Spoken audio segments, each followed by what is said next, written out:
Assalamualaikum warahmatullahi wabarakatuh. Kembali lagi bersama saya dalam suluk motivasi Saung Santri Inayatullah.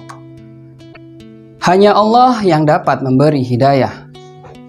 Sahabat, Allah berfirman, A'udzubillahi minasyaitonirrajim.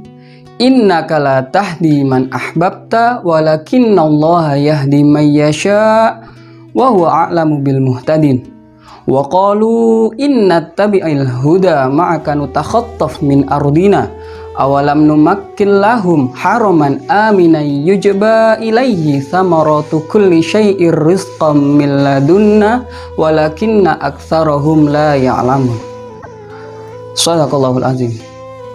Sungguh engkau Muhammad tidak dapat memberi petunjuk kepada orang yang engkau kasihi, tetapi Allah dapat memberi petunjuk kepada orang yang dikehendakinya. Dan Dia lebih mengetahui siapa orang yang mau menerima petunjuk. Dan mereka berkata, jika kami mengikuti petunjuk bersama engkau, niscaya kami akan diusir dari negeri kami. Allah berfirman, bukankah kami telah meneguhkan kedudukan mereka dalam tanah haram, tanah suci yang aman, yang didatangkan ke tempat itu buah-buahan dari segala macam tumbuh-tumbuhan sebagai rezeki bagimu dari sisi kami, tetapi kebanyakan mereka tidak mengetahuinya. Quran Surat Al-Qasas ayat 56 dan 57. Sahabat, kosakata nutakhattaf berasal dari kata khotifa yakhtafu khitfan, yang berarti mencabut atau mengambil dan merampas sesuatu dengan cepat. Khotofa juga diartikan dengan mendengar secara sembunyi-sembunyi. Allah berfirman, A'udzubillahi minasyaitonirrajim, illa man khotifal khotfah. Quran Surat As-Saffat ayat 10. Juga diartikan dengan menyambar atau merampas, seperti dalam firman Allah, A'udzubillahi minasyaitonirrajim, yakadul barqu yakhtafu absarahum. Quran Surat Al-Baqarah ayat 20. Rasulullah dalam hadisnya bersabda, Naha anil mujathimah wal khotif. Khotfah di sini diartikan dengan daging yang didapatkan dari hasil buruan serigala atau sejenisnya. Oleh karena itu, serigala dikenal dalam sebutan Arab dengan khotif. Begitu juga sabda Nabi, La tuharrimul khotfah. Ini diartikan dengan air susu ibu yang dihisap cepat oleh si bayi. Dari beberapa pengertian tersebut, kata yang terbentuk dari rangkaian huruf kha, ta, dan fa mengindikasikan adanya kecepatan dalam mengambil sesuatu. Dalam ayat ini Allah menjelaskan tentang sikap orang-orang kafir Mekkah yang ketakutan jika mereka mengikuti agama Nabi Muhammad SAW. Ketakutan mereka karena khawatir akan diambil atau diusir dari kampung halamannya, atau mereka akan diperlakukan semena-mena atau intimidasi oleh para pembesar Quraisy. Hal tersebut merupakan alasan yang tidak bisa diterima oleh akal sehat. Karena hanya ketakutan, diusir dan diintimidasi, mereka menolak dakwah Nabi Muhammad dan mereka lebih takut kepada manusia dibandingkan dengan penciptanya. Munasabah, ayat-ayat berikut ini menerangkan bahwa petunjuk itu mutlak hanya dari Allah. Nabi Muhammad tidak dapat memaksakan seseorang untuk mematuhi dan menaati petunjuk Al-Quran yang diturunkan kepadanya bagaimanapun beliau mengusahakannya. Sabab nuzul. Abu Ishaq Az-Zajjaj berkata, para mufassir sepakat bahwa ayat 56 ini diturunkan mengenai diri Abu Thalib.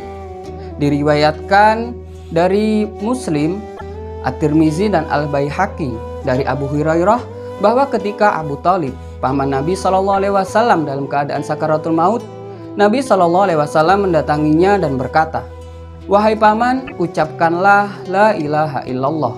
Saya akan menjadi saksi bagimu di hari kiamat nanti di sisi Allah.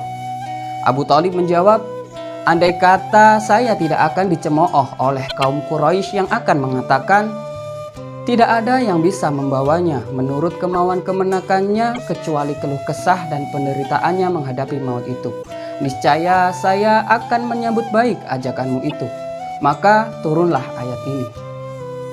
Tafsir ayat 56 menerangkan bahwa Nabi Muhammad tidak dapat menjadikan kaumnya untuk taat dan menganut agama yang dibawanya, sekalipun beliau berusaha sekuat tenaga.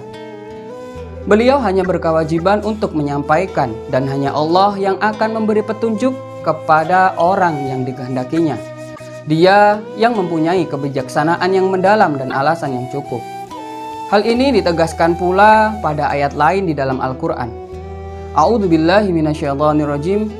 Laisa 'alaika hudahum walakinnallaha yahdi may yasha'u. Bukanlah kewajibanmu Muhammad menjadikan mereka mendapat petunjuk, tetapi Allah lah yang akan memberi petunjuk kepada siapa yang Dia kehendaki. Quran Surat Al-Baqarah ayat 272. Dan firman-Nya, A'udzubillahi minasyaitonirrajim, wa ma aksarun nasi walau harasta bimu'minin. Dan kebanyakan manusia tidak akan beriman walau engkau sangat menginginkannya. Quran Surat Yusuf ayat 103. Pada akhir ayat ini Allah menegaskan bahwa Dia lebih mengetahui siapa orang-orang yang bersedia dan pantas menerima hidayah itu. Di antara mereka ialah orang-orang ahli kitab yang telah dikisahkan peristiwanya pada ayat-ayat yang lalu. Sebaliknya, orang-orang yang tidak bersedia menerima hidayah, seperti beberapa kerabat Nabi, maka hidayah tidak akan diberikan kepada mereka. Selanjutnya ayat 57. Diriwayatkan dari Ibnu Jarir, dari Ibnu Abbas, bahwa ayat ini turun berkenaan dengan Al-Haris bin Uthman bin Abdi Manaf, ketika ia dan beberapa orang Quraisy lainnya mendatangi Nabi dan mereka berkata kepada Nabi, "Kami telah mengetahui bahwa apa yang engkau ucapkan itu benar. Akan tetapi yang menghalangi kami mengikuti agamamu ialah orang-orang Arab yang akan memusuhi dan mengusir kami dari negeri kami. Dan kami tidak mempunyai kesanggupan sedikit pun untuk melawan mereka." Ayat ini menerangkan bahwa sebagian orang musyrik Mekah mengemukakan alasan yang tidak dapat diterima oleh pikiran yang sehat. Mereka berkata, "Jika kami mengikuti petunjuk yang diberikan Muhammad kepada kami dan agama yang diturunkan kepadanya, kami khawatir akan diusir dari negeri kami. Orang-orang musyrik serta tokoh-tokoh bangsa Arab juga akan memusuhi kami dengan kekerasan, sedang kami tidak mampu untuk melawan mereka." Sahabat dengan peringatan ini tampak bahwa mereka lebih takut kepada makhluk daripada Tuhan yang menciptakannya. Mereka tidak pernah membayangkan azab yang akan ditimpakan kepada mereka. Mereka lupa bahwa mereka berada di daerah haram yang sangat dihormati sejak dahulu kala, aman dan mendapat aneka macam rezeki dan buah-buahan.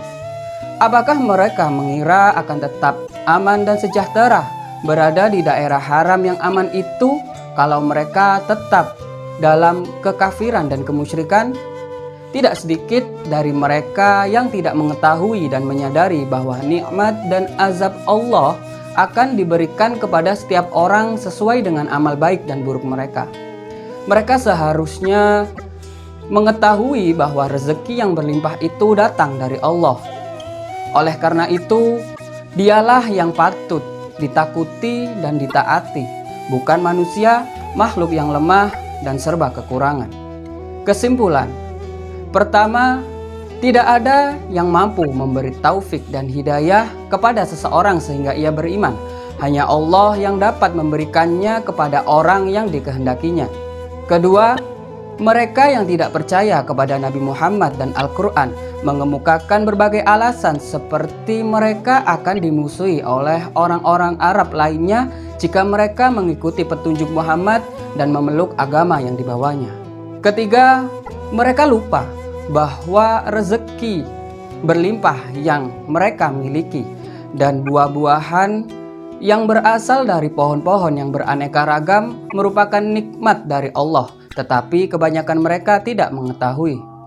Terakhir, Allah lah Tuhan yang Maha Kuasa yang patut disembah daripada manusia, makhluk yang lemah. Semoga bermanfaat. Sekian. Wassalamualaikum warahmatullahi wabarakatuh.